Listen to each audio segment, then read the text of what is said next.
La idea lo invité a Axel porque, bueno, la idea es compartir con los vecinos de Marcos Paz una mirada sobre los medios, sobre el poder, digamos, cómo actúan. Bueno, tratar de ver un poco eso. Y, digamos, yo voy a contar algunas cosas que estoy viendo en los medios de comunicación, sobre todo a partir de la llegada de Macri al poder y cómo se sostiene, etcétera, su relación con otros sectores del poder. Y bueno, y después lo que hacemos es una entrevista abierta a Axel para ver cómo lo ve él, cómo lo vivió él como ministro también el tema de los medios y de poder y qué está viendo en la Argentina de hoy frente a la situación actual, ¿no? Económica. Pero ¿qué me puede decir de los medios hoy en día en una síntesis del papel que están jugando? La verdad es que el 90% de los medios privados y el 100% de los públicos están siendo manejados directamente por Macri y la verdad es que si vos te pones a pensar, los medios que no son macristas, los tres principales grupos de medios, de los dos más importantes, están detenidos, que son el grupo Indalo, están los dueños detenidos. Del segundo grupo, que es el grupo Electroingeniería, está detenido el dueño. Digo, para entender cómo entiende la oposición o cómo entiende las críticas el gobierno, ¿no? El gobierno no soporta las críticas. Porque el gobierno, porque el plan económico no soportaría ninguna crítica seria, ninguna mirada seria. Así que lo que hizo desde el principio fue perseguir a todos aquellos que pudieran poner alguna mirada crítica hacia el gobierno. Esa es la política de Macri. Lo sigue poniendo nervioso y por eso sigue el tercer grupo, que es el de Página 12, también tiene a su dueño afectado desde el punto de vista judicial. Bueno, digo, para entender. Entonces, ¿qué le queda a los vecinos? Bueno, estos medios de comunicación, la radio pública de Marcos Paz, los medios más pequeños, las redes de comunicación. ¿Cómo hacemos, profe, para distinguir cuando dicen la verdad y cuando no? Yo creo que todos sabemos cuándo nos están diciendo la verdad y cuándo nos están mintiendo. Y creo que lo que hay es informan o desinforman. Sí, yo creo que hay una intención y a veces uno se deja engañar, a veces uno quiere creer algunas cosas. Me parece que una de las grandes batallas que tenemos que dar es alrededor de eso, digamos, hay como una comodidad y algunas noticias, en lugar de verificarla, tratar de pensar nosotros con el sentido común y de analizarlo y de ver si puede ser verdad o no, si está de acuerdo con lo que pensamos, la creemos, si no está de acuerdo no la creemos. Y me parece que eso es una batalla que tenemos que dar, seria. La verdad es una. La realidad a veces golpea más fuerte. Yo creo que la realidad golpea fuerte, se entiende, se vive, y eso me parece que a la larga es lo que termina definiendo. Axel, ¿cómo hacemos para salir de este atolladero, de esta crisis? Sí, no, me parece que siendo siempre respetuoso de los procesos y los tiempos democráticos, la única salida genuina de esta crisis es que este gobierno termine. Y algunos piensan que nosotros o que un sector de lo que sería la oposición está con intenciones de que el gobierno termine prematuramente o que haya un estallido, una situación dramática que termine tempranamente el gobierno Macri, pero la verdad es que nosotros estamos confiando en que las próximas elecciones las vamos a ganar, así que queremos que esto desemboque en un proceso electoral normal y que tenga un nuevo gobierno de signo distinto. Pero sinceramente, si uno quisiera pensarlo de esta manera, lo que hay que hacer hoy es ponerle límites al gobierno actual. Hoy tenemos un presupuesto en discusión que es una colección de espantos, ¿no? Entonces, lo que habría que conseguir es que ese presupuesto sea fuertemente modificado. En estas condiciones no se puede aprobar y lo dramático de la época es que el gobierno tiene minoría en las cámaras, pero sin embargo ha conseguido aprobar leyes terroríficas, así que lo que habría que hacer es poder darle cuerpo a lo que yo creo que hoy no está en las cámaras, pero sí en la calle. Nadie quiere esta política económica, tendríamos que poder representar ese deseo de que dejen de hacer daño a los que más necesitan del Estado, ¿no? En este marco y en esta discusión, bueno, cuando del otro lado se le dice, bueno, pero con las políticas anteriores, Argentina iba a ser Venezuela, es algo que se le dijo ayer. Sí, bueno, es un ejercicio, lo tendré que explicar acá el profe Romero, ¿no? Cómo se puede convencer a alguien que estaba bien, que si seguía estando bien iba a terminar estando muy mal. Yo creo que es un ejercicio de manipulación de las conciencias que necesita muy buena voluntad. El otro día un periodista muy oficialista, un poco tal vez en horario, fuera del horario central, decía hay que ser muy fantasioso para ser macrista, para ser de Cambiemos, para creer que estas cosas, estas construcciones de que había una crisis pero no se notaba, y ahora hay un crecimiento invisible. Bueno, son todas construcciones que requieren de muchísima fantasía o muchísimas ganas. Ganas de creer, ¿no? De creer. Voluntad de creer en algo, aunque sepa en el fondo que es una fantasía. Pero bueno. Hablando de esto, cuando plantea el gobierno, y siguiendo como te consultaba periodista, cuando plantea acerca de herencia recibida, cuando plantea, no usted fue parte no solo del gobierno, sino que fue ministro de Economía, ¿cómo sienten cuando plantean desde ese ángulo? Creo que también si uno, y yo no soy un estudioso porque no hay ni mi formación ni a lo que me dedico, pero soy en parte víctima de un sistema de medios oficialistas y entonces opositores que se la pasa enhebrando relatos que muchas veces son contradictorios entre sí. Y pasa con el propio gobierno. Pasamos de un Macri que decía en la campaña podemos vivir mejor a un Macri que dice vivían demasiado bien. Y que yo sepa lo contrario, ¿no? Y sin embargo pasa. Y en algún lugar de algunas conciencias, algunas voluntades, esto cala y rellena la argumentación. Yo creo que esta idea de la pesada herencia fue uno de los primeros cambios discursivos del gobierno, que pasó a decir la revolución de la alegría a decir la verdad está todo mal, pero no es culpa mía. Yo al principio lo decía porque me llamaba la atención, porque es algo parecido a lo que hace, yo tengo un hijo de 9 años y otro de 6, ¿no? Que cuando rompe algo lo esconde, si le descubrís abajo de la alfombra que están los pedazos rotos, dicen yo no fui, fue mi hermano. Entonces, cada vez estos discursos se van haciendo más inverosímiles, más improbables, ¿no? Y yo creo que últimamente han abandonado lo de la pesada herencia. Creo que marcó mucho una etapa, el principio, pero hoy están más con esto de la tormenta externa, los ovnis, ¿no? La invasión extraterrestre, perdón, acá llegó el intendente, que bueno, que hicieron que todo lo que venía muy bien, la frase nueva de Durán Barba es, veníamos bien pero pasaron cosas.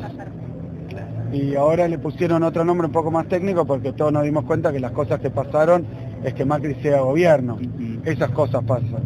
Pero han abandonado un poco lo de la pesada herencia para hablar de Turquía, Brasil, la tasa de interés.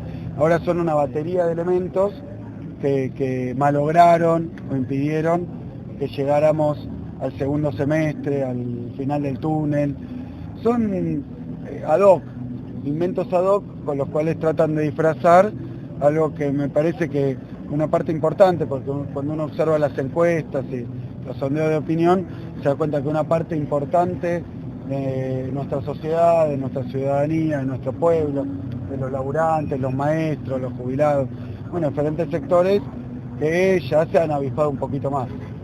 No alcanza con una excusa, con es culpa del anterior, no alcanza con hay que esperar un poco para que lleguemos al paraíso, y ante esas dudas han venido con ahora un shock externo. Ahora lo que nos sorprendió, el gobierno no se equivocó, no tomó medidas erróneas o contraproducentes o favorables a grupos muy pequeños, sino que lo que pasó es que te agarró un camión de frente sin luces. Y esto es lo que estamos viviendo hoy. El desastre de hoy es culpa de un hecho externo imprevisible que afectó a nuestra economía. Es muy difícil porque hoy Macri dijo hay una enorme tormenta. Yo lo voy a sintetizar para que quede claro. El caos internacional que hace que hoy tengamos 9,6% de desempleo, una inflación del 45%, va a subir muy fuerte la pobreza, aún medida por ellos mismos. ¿Me preocupa eso, lo que va a pasar a corto plazo?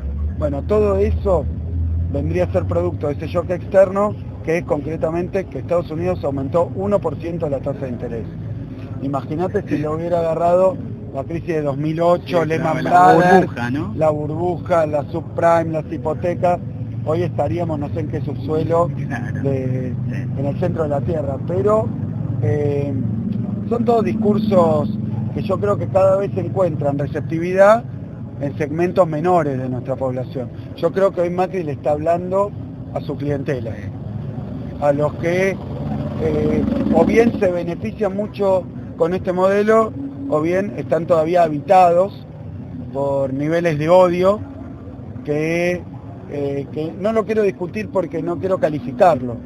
Supongamos que hay un sector de nuestra sociedad que es antiperonista o anticristinista o antikirchnerista o antiquisiliofista, lo que sea, pero que tiene mucho odio y entonces está dispuesto a justificar las cosas que le pasan por excusas o elementos a veces absolutamente incomprensibles, improbables y dificultosos para enhebrar un proceso de razonamiento. ¿Cómo llegamos de la crisis turca en Turquía o de la guerra comercial entre Trump? Porque si hay una guerra comercial entre Trump y China y Xi Jinping, uno le diría más que, bueno, ponele que hay una guerra comercial tremenda. ¿Qué podríamos hacer? Y Macri contesta, desproteger nuestra industria nacional. Bueno, en medio de una guerra comercial yo te diría ponete un casco. Que eso es tomar algunas medidas de cuidado de la producción doméstica, o por lo menos que no se vaya paseando por el mundo buscando tratado de libre comercio, porque lo ha hecho en Europa, ha tratado de hacerlo en el Pacífico. O sea que no hay una cadena de razonamiento lógico que permita conectar los sucesos que Macri menciona con la situación que vive la gente. Estamos en un hecho donde hoy, si uno ve las encuestas que andan dando vueltas, todo el mundo dice, me va mal y me va a ir peor. Pese a ese monopolio mediático que pega, pese.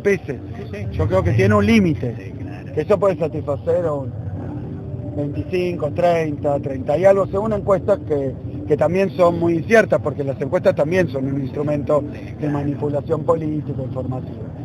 Que tienen que empezar en muchísimas Sí, gracias. No queremos que nos agoten todo el guión ahora, ¿no? No. Estuvimos Ya lo sabemos, ya vamos a hablar. estuvimos estudiando como 3 días para esto. Gracias. Ahora le vamos a Intendente. dar la bienvenida y para nosotros es una alegría los que organizaron el evento, del profe, acá contar con la presencia del diputado, de amigos como el Puto Moreno, Kicillof, bueno, nos honra con su presencia y siempre es un placer escucharlo, porque no solamente de lo económico, sino del análisis político, y nosotros que estamos en la trinchera todos los días, es bueno tener información para ver cómo seguimos el día a día, así que bueno, ya vamos a arrancar y vamos a estar escuchando atentamente. Gracias a ustedes por estar. Gracias, Qué importante, ¿no? Actos de esta envergadura para conocer lo que pasa detrás de las noticias, ¿no? Que uno se bajonea permanentemente porque nos mete información, mejor dicho, desinformación por todos lados. Bueno, eso lo hemos charlado, en el caso particular a lo mejor como bien decía Axel, en Marcopop podemos ir llevando lo que desde lo local y sostener lo que a veces por ahí se va cambiando, y este concepto que a nivel mundial es la posverdad. Si te tira una idea, después con el tiempo, pero bueno, ya está, la cosa ya está jugada, y creo que es la responsabilidad nuestra de sostenerlo, de llevar claridad, que la gente pueda comparar, y nosotros debemos estar tranquilos de que con nuestra verdad, que entendemos es la verdad, trabajando junto a la gente, se pueden ir solucionando problemas, se pueden construir proyectos, y lo que no tenemos que perder nunca, como bien decía Axel, en mis palabras sería perder la mística. Teniendo la mística, se puede superar cualquier circunstancia, y siempre sabiendo que lo mejor está por venir. Así que nosotros desde nuestro lugarcito seguramente nos visita ya en alguna nueva oportunidad y vamos a charlar largo y tendido de la economía. Me imagino, ¿no? Un tema que a usted lo apasiona, además. No, por eso, digamos, hay compromiso asumido, así que yo creo que hay mucho para hacer. Aparte él es un cuadro extraordinario y tiene una experiencia y está aportando mucho desde el Congreso, y va a seguir aportando obviamente desde el lugar que le toque en la provincia, en la nación, en donde como buen jugador Algo de ese equipo, hablaba algo de eso Axel, porque dijo que quería ser candidato en el 2019, dijo algo en la reunión, creo que yo creo que ahora lo que hay que hacer es trabajar cada uno en su lugar, y como siempre digo, faltando 2 o 3 meses, poner al mejor equipo en la cancha. Creo que ahora el espacio de construir, sumar. Oye, lo he dicho muchas veces, con beneficio de inventario, ¿sí? Pero teniendo un objetivo claro, ¿no? Que es construir y recuperar los puntos donde se han perdido y construir nuevos derechos, que tampoco, digamos, quedaron temas pendientes. Así que es eso. Así que para mí es una alegría el hecho de que nosotros llegamos a Marcos Paz y también está el compromiso de repetir la visita. Gracias, intendente. No, a vos.